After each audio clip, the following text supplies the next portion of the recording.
Hello students, welcome and welcome back to my channel. आज की इस वीडियो में हम डिस्कस करेंगे बीए थर्ड ईयर की जो आपकी बुक है आधुनिक भारतीय साहित्य, कोड है हिंद 307। ये प्रीवियस ईयर का पेपर है, मींस कि 2022 में जो आपके एग्ज़ाम हुए थे उनका ये मेरे पास पेपर है।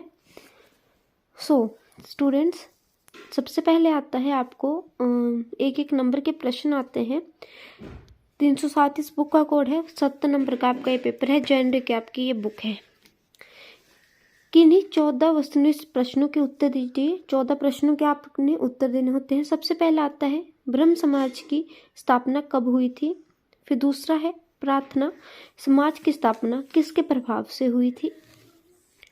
15 आपको क्वेश्चन दिए गए हैं, हर 15 में से 14 के आपने जो है वो आंसर देने होते हैं। एक नंबर का क्वेश्चन है तो आप सीधा नंबरिंग डालेंगे क्वेश्चन नंबर 1 और उसके सामने लिखेंगे उत्तर या प्रश्न 1 और सामने उत्तर।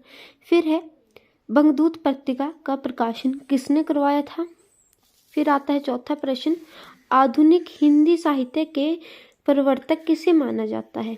पांचवा, गीतांजलि अमरकृति के रचयिता कौन थे। और छठवां प्रश्न है भारत का प्रथम स्वाधीनता संग्राम कब से आरंभ हुआ था। 1857 इसका राइट आंसर है। फिर आता है यूनान मिस्र रोम सब मिट गए जहां से फिलिंग इन द ब्लैंक कुछ तो बात है कि हस्ती मिटती नहीं हमारी किसकी पंक्तियां हैं। 3 ऑप्शन दिए गए हैं। फिर आपका आता है 8वां प्रश्न, मेरठ छावनी से स्वाधीनता संग्राम का बिगुल फूंकने वाले क्रांतिकारी कौन थे। अगर आप इस वीडियो पर कम से कम जो है मैं बोलती हूँ अगर आप 100 या 150 तक लाइक कर देते हैं तो अगर आपका जो 2023 में आपका पेपर होगा उसके जो है आंसर 14 नंबर के क्वेश्चन के मैं खुद आपको जो है प्रोवाइड करूँगी मैं मेरी शॉर्ट्स वीडियो में। मेरठ छावनी से स्वाधीनता संग्राम का बिगुल फेंकने वाले क्रांतिकारी कौन थे। 9वां, हरिजन नाम से प्रचलित साहित्य के लेखक कौन थे। 10वां प्रश्न आता है संस्कार उपन्यास के लेखक कौन थे। 11वां, राजनीति के क्षेत्र में जिसे मार्क्सवाद कहा गया है उसे साहित्य के क्षेत्र में किस नाम से जाना जाता है। 12वां प्रश्न है वरदान नामक गीत के रचयिता कौन थे। 13वां, नाना फडणवीस और ललिता गौरी किस रचयिता के पात्र हैं, किस रचना के पात्र हैं। 3 आपको ये ऑप्शन दिए गए हैं इसमें, संस्कार गोदान घासीराम कोतवाल।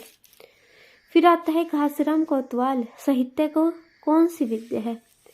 फिर आपका 15वां प्रश्न और लास्ट, विजय तेंदुलकर को महाराष्ट्र गौरव पुरस्कार कब मिला था। ये थे आपके एक एक नंबर के 14 प्रश्न। फिर आते हैं आपका जो दूसरा पार्ट है, जो दूसरा क्वेश्चन है वो 2 प्रश्न दिए गए होंगे और उन 2 प्रश्नों में से आपने को एक प्रश्न का उत्तर देना होता है। भारतीय राष्ट्रीय चेतना के विकास में नव जागरण के योगदान पर प्रकाश डालिए। अथवा में नव जागरण तथा संविधानता संग्राम स्वाधीनता संग्राम का भारतीय साहित्य विशेषकर हिंदी साहित्य पर क्या प्रभाव पड़ा। ख पाठ है राष्ट्रीयता की भावना से क्या अभिप्राय है, हिंदी साहित्य में इसकी अभिव्यक्ति कैसे करें, कैसे हुई। फिर आता है बंगला साहित्य में नव जागरण व स्वाधीनता संग्राम पर प्रकाश डालिए। 7 नंबर के आपके ये 2 प्रश्न है। फिर आता है उसके बाद अस्तित्ववाद को परिभाषित करते हुए हिंदी कविता में अस्तित्ववाद की विवेचना कीजिए। और अथवा में है गांधीवाद से क्या अभिप्राय है, गांधीवाद की मूल मान्यताओं पर प्रकाश डालिए। फिर ख पाठ मार्क्सवाद का भविष्यगत विविधताओं पर क्या प्रभाव पड़ा। और अथवा में है अरविंदो घोष के दार्शनिक विचारों पर प्रकाश डालिए। फिर चौथा आपका आता है संस्कार उपन्यास के नामकरण की सार्थकता पर विचार कीजिए। और अथवा में है मंजया का चरित्र चित्रण कीजिए। फिर आपको 2 पैराग्राफ दिए गए होते हैं कि आपने सब प्रसंग जो है वो व्याख्या करनी होती है। तो पहला है सबका संस्कार ना करवा सके तो मेरा मन कैसे मानेगा। यह सत्य है कि नारायणप्पा ने वर्णात्मक त्याग दिया था, वह मुसलमानों के साथ खाता खाना खा पी लेता था। वह स्वयं भी इसी तरह खाती पीती थी। उसे इसका पाप नहीं लगेगा, क्योंकि वैसे की जीवन वृत्ति वाली स्त्री पर इन नियमों की कोई पाबंदी नहीं होती। वह इन नियमों से परे है, वह हमेशा कल्याणमयी है। और अथवा में आपको दूसरा पैरा है, वह जमे खड़े रहे और सोचने लगे, मैं क्या करने जा रहा हूँ, कैसे नीच काम मेरे हाथों से होने जा रहा है। शोक और मृतक का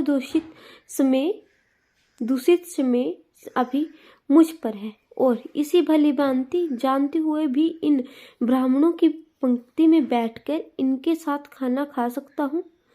अपने पातक की छाया से इन सबको दूषित कर दूं। यदि मैंने इनके साथ भोजन कर लिया तो मेरा पाप मंदिर में लगे सरोवर की मछलियों को मारने के नारायणप्पा के पाप से कम जनघन्य नहीं होगा। 2 पैरे दिए गए हैं, इनमें से एक ही सा प्रसंग जो है वो आपने व्याख्या करनी है। प्रसंग लिखना है, फिर आपके व्याख्या लिखना है, और उसके बाद आप भाव भी लिख सकते हैं। 5वां प्रश्न है, ये पैरा भी आपका 7 नंबर का आएगा।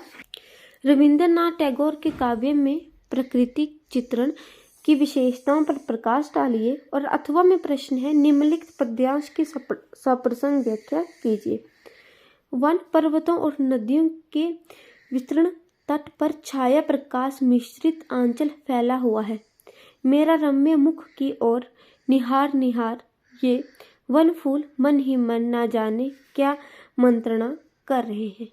दया कर अब अपने मुख का घूंघट उतार दे, चेहरे पर बिखरे मेघों का आवरण अपने कोमल हाथों से दूर कर दे। इन दोनों में से करना है। 7 नंबर का आपका ये वाला प्रश्न है। फिर आता है, घासीराम कोतवाल में वर्णित समस्याओं पर प्रकाश डालिए। और अथवा में है, घासीराम कोतवाल का चरित्र चित्रण कीजिए। सो स्टूडेंट, ये था आपका 2022 का क्वेश्चन पेपर, बीए हिंदी का आधुनिक भारतीय साहित्य, हिंद 307 इसका कोड है। अगर आपके लिए मेरी वीडियो थोड़ी भी हेल्पफुल रहती है तो चैनल को सब्सक्राइब, वीडियो को लाइक और अपने फ्रेंड के साथ शेयर करना ना भूलें। Thank you for watching.